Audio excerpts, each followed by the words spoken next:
kuo užsiimu, tai viskas, kas susijęs su gintaru, tai visą gyvenimą. Šiaip, visą tą, kad gintarą aš perėmiau iš tėvų, tai esam šeima, man tėvai jau 30 metų dirba su gintaru, aš 10, tai. Bet vis tiek gintaras aplinkų visą gyvenimą. Kilo tokia mintis, kodėl nepasidalinus su kitais, sakyti, ir kitiem pasibandyti savo. Kartais savo žmonėm būna net įdomiau pasidaryti, negu kad kažkokią tai gatavą susirasti kažką tai. Tau burnoje ištirpsta žodis Kalifornija. Lyg būtum taip toli nuo Lietuvos. Tai taip, kiek kilo idėja, šiandien turėjom edukaciją vaikam, pasidaryti pakabuką arba apyrankę, kas yra įdomu ir galima čia susikurti ir unikalią apyrankę arba pakabuką, kur niekas neturės, nes dažniausiai tie, kur yra parduodami, kur neperkami, tai jie dažniausiai būna daugiaserinis. O čia vienetinis ir nepakartojamas. Sekėsi labai gerai.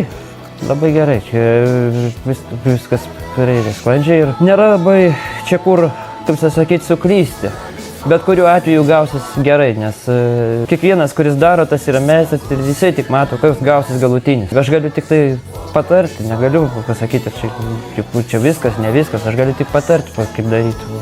O galutinį tai mato jau, kas darosi patys. Amuletus darydavo anksčiau, tai būdavo apsauga kažkokia, tai kažkokiam tai žmogui paimdavo gintaro gabaliuką, išlipuodavo, darydavo ten savaitėm, galvodavo apie tą žmogų, kad saugotų tą žmogų nuo negandų, nuo visokių tai problemų jokių nebūtų. Tai yra apsauga.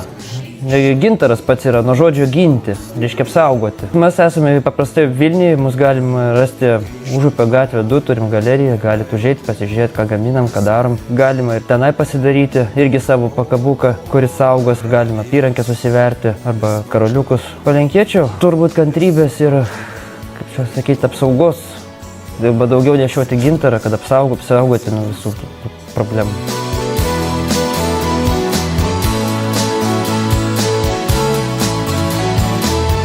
Ačiū, kad esate su mumis. Kartu tampame viena širdimi, kuri keičia pasaulį.